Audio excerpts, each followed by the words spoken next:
Hey, Fight fans, Marcos Villegas here with the IBF welterweight champion of the world, Mr. Shawn Porter, who will defend his title this weekend against Kell Brook at the StubHub Center, a place where a lot of memorable fights over the years have taken place. Seeing that you're going to fight at this venue and just venues overall that just have something about them. When you get in there, do you feel that emotion might take over, or it makes you extra emotional? Yeah, for me, it's the energy. I don't really think it's emotion so much as it is energy. And I can't wait to get out there in front of it, man. I already know. I can feel it. I know what's coming. All the fight fans are coming out. They're coming to support me. And the whole card is great, and I think that's what makes the StubHub such a great place to fight at. It's top to bottom. You got good action, and definitely in the main event, Showtime Shawn Porter against Kell, not so special Brook.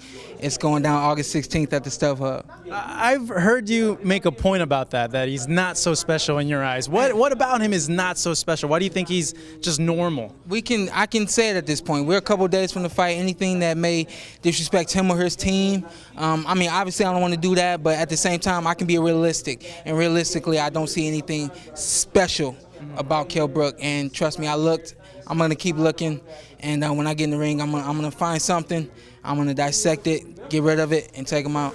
To you, what is special when you see? What are qualities of a special person? I won't even pick on me, but I'll go down the list. We'll start with Floyd Mayweather. Respect to him.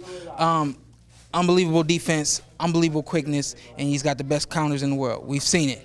Go down the list. Manny Pacquiao, unbelievably quick, uses that southpaw position and uses it to the best of his ability. Hands down, one of the best southpaws out there. You take a look back, all the way back to my favorite fighter, Marvin Hagler, had both quickness and power, and he was able to box and pressure punch. Those guys have something special. I pointed out something special by every one of those guys. People asking me if I'm worried about Kell's right hand. No, I'm not, because that's one punch. You got one thing for me to worry about? No problem. Simple as that. You know, looking at it, Kell, he's had, I believe, 32 fights, but do you recall a situation in which the first time you saw Kell Brook ever, and what were your thoughts? The first fight I caught was when he fought Sinchenko. Okay. And I was impressed. I thought he did what he needed to do to win that fight. I thought he looked good. Then, obviously, you got to dig deep. I went all the way back as far as I could to his early, how he looked, and all the way up until then. And I mean, I checked out Carson Jones. That's a fight that everybody picks on. He looked so-so in that one. You know, even in the rematch, he still, in my opinion, he looked better, but he looked so-so. So I'm expecting this guy to come in 32-0, be the strongest he's ever been, the most powerful he's ever been, the most in shape he's ever been, and I expect it to be a great fight. No, you mentioned that you were impressed by that Sinchenko fight, but now that you've been in camp and really training for him and just getting just involved in everything that has to do with him, has your view changed on him in that aspect? Not really, because you take a look at what worked. That's what I did. I took a look at what worked in that fight, and again, like you said, when you go through training camp, I'm in the mirror thinking, I can't let that work. Yeah. That's not going to work.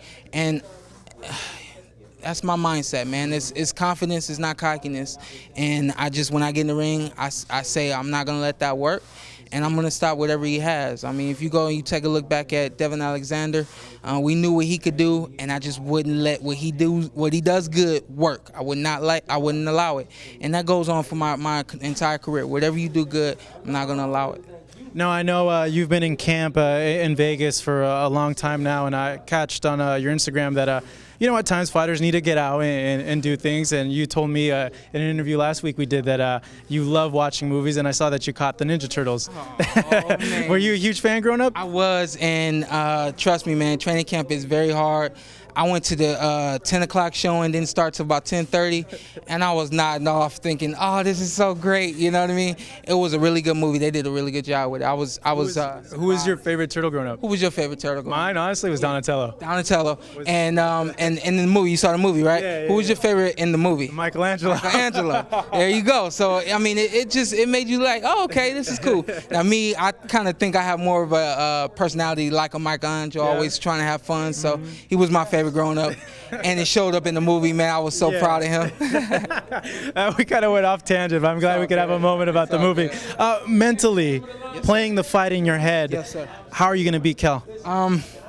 I've played it a number of ways, to be honest with you. I think there's only one way to play it, and that's every single type of way that you envision it coming out. So I'm not going to give a prediction. I have seen it going 12 rounds. I've seen it going 4 rounds. I've seen it going 5. I've seen it going 8, me banging on him and him just quitting. I've seen it a number of different ways. How it plays out in the ring obviously remains to be seen. But my team is confident. I'm confident. We have a game plan. We're going to stick to it and still at the end of the night. Shawn, thank you very much. We can't wait. Defending his title against Kell Brook this Saturday at the StubHub Center. Showtime, Shawn Porter. Thanks, Marcos.